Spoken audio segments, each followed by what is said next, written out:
दोस्तों आज हम लोग बात करने वाले हैं फिफ्थ जनरेशन फाइटर जेट्स के बारे में। क्या क्या इसके स्पेसिफिकेशंस हैं, कौन से मॉडल्स को सफलतापूर्वक बनाया जा चुका है और कौन से देश इन फाइटर जेट्स को बनाने में सबसे आगे हैं। सबसे पहले हम लोग बात करेंगे F-22 रैप्टर की, जिसको यूनाइटेड स्टेट्स ने बनाया हुआ है और इसकी जो फर्स्ट फ़्लाइट थी वह 1997 में रही थी और इसके अभी तक 195 नंबर्स को सक्सेसफुली बना लिया गया है और ये fighter aircraft continuously US air force को अपनी सर्विस दे रहे हैं। बात करते हैं अगर इसके इंजन की, तो ये एक ट्विन इंजन एयरक्राफ्ट है और इस वजह से इसकी स्पीड और थ्रस्ट बहुत ज़्यादा है। इसकी maximum speed 2414 kilometre per hour है और ड्राई थ्रस्ट 232 किलो न्यूटन है। बात करते हैं अगर इसके लागत की, तो इसकी average cost 150 million US dollar है, जो कि बहुत ज़्यादा है। और ये एयरक्राफ्ट एक बहुत अच्छे फाइटर एयरक्राफ्ट हैं और इसी वजह से अमेरिका ने इसे किसी भी देश को नहीं बेचा है। इसमें हाई स्टील्थ का इस्तेमाल किया गया है, जिसके द्वारा दुश्मन के रडार इसे आसानी से डिटेक्ट नहीं कर सकते। ऐसे में अगर ये फ़ाइटर इंडिया को मिल जाता है तो इंडिया को चाइना जैसे कंट्रीज़ को ओवरकम करने के लिए बहुत ज़्यादा एडवांटेज हो सकता है।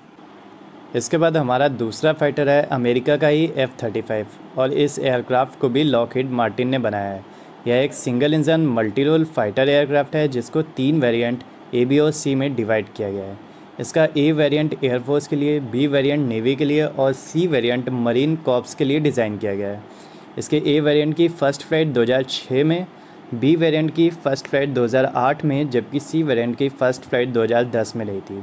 अभी तक इसके 535 एयरक्राफ्ट को सक्सेसफुली बना लिया गया है, जबकि 13 देशों को लेकर इस विमान को बेचने की डील भी अमेरिका द्वारा की जा चुकी है। बात करते हैं अगर इसके स्पेसिफिकेशंस की, तो ये सिंगल इंजन एयरक्राफ्ट है जिसकी maximum speed 2000 kilometre per hour है, जबकि ड्राई थ्रस्ट 125 किलो न्यूटन है। इसका A variant 94.3 million US dollar, जबकि B variant 122.4 million US dollar और C variant 121.2 million US dollar का है।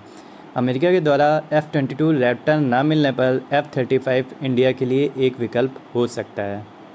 इसके बाद हम लोग बात करते हैं तीसरे फाइटर चेंगडू J-20 के बारे में। इसको चाइना के चेंगडू एरोस्पेस ने बिल्ड किया है। इसकी पहली फ़्लाइट 2011 में रही थी। अभी तक इसके 50 एयरक्राफ्ट को सक्सेसफुली बना लिया गया है और चाइनीज़ एयरफोर्स के द्वारा इन एयरक्राफ्ट को यूज़ किया जा रहा है। ये एक single seat twin engine aircraft है। इसकी maximum speed 2100 kilometre per our और ड्राई थ्रस्ट 210 किलो न्यूटन है और इसकी per unit cost 110 million US dollar है। भले ही चाइना इसे एक advanced fifth generation fighter jet का दर्जा देता हो, लेकिन इसकी स्टील कोटिंग इतनी अच्छी नहीं है और भारत के सुखोई 30 MKI के द्वारा इसे काफ़ी दूरी से ट्रेस किया जा चुका है। ऐसे में चाइना का अपने एयरक्राफ्ट को कम्प्लीटली फिफ्थ जनरेशन का बताना पूरी तरह से सही नहीं है। इस कैटेगरी में चौथा फाइटर जेट है FC-31, जिसे चाइना के ही शेनयांग एयरक्राफ्ट कॉरपोरेशन के द्वारा बनाया जा रहा है। यह एक twin engine mid size fifth generation aircraft है। इसकी पहली फ़्लाइट 2012 में रही थी और अभी तक इसके 2 प्रोटोटाइप को बना लिया गया है। बात करते हैं अगर इसके स्पीड और थ्रस्ट की, तो इसकी maximum speed 2200 kilometre per hour है, जबकि ड्राई थ्रस्ट 158 किलो न्यूटन है और इसकी per unit cost 70 million US dollar होगी। बात अगर एडवांस्ड फाइटर जेट्स की, और रशिया इसमें पीछे रह जाए ऐसा पॉसिबल ही नहीं है। रूस का सुखोई Su-57 फिफ्थ जनरेशन का बेहतरीन एयरक्राफ्ट होने वाला है। इसकी पहली फ़्लाइट 2010 में रही थी और इसके 10 प्रोटोटाइप्स को सक्सेसफुली बना लिया गया है। यह एक ट्विन इंजन वाला दमदार एयरक्राफ्ट है। इसकी maximum speed 2440 kilometre per hour है, जबकि इसका ड्राई थ्रस्ट 186 किलो न्यूटन है। इसकी average cost per unit 34 million US dollar है, जो कि बहुत कम है। रशिया और अमेरिका दो ऐसे कंट्रीज़ हैं जो एडवांस्ड फाइटर जेट्स तो बनाते ही हैं, साथ ही ये इन फाइटर जेट्स को 20 से 25 कंट्रीज़ को बेचते भी हैं। ऐसे में सुखोई Su-57 इन कंट्रीज़ की पहली पसंद हो सकता है। ये थे अभी तक के फिफ्थ जनरेशन के कुल 5 एयरक्राफ्ट जिनका प्रोडक्शन जारी है।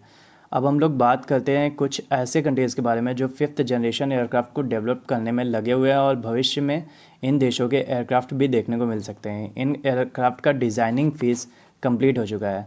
Number 1 India HAL MCA project, जिसके 2025 तक बनने की कंप्लीट होने की संभावना है। नंबर 2 साउथ कोरिया और इंडोनेशिया का KFX और IFX प्रोग्राम, जिसके भी 2025 तक पूरा होने की संभावना है। नंबर 3 पर है टर्की का TFX प्रोग्राम, जिसके भी 2025 तक पूरा होने की संभावना है। और नंबर 4 पर है ईरान का IAIO कहल, जो ईरान दावा करता है कि उसके 2022 तक बनने की संभावना है।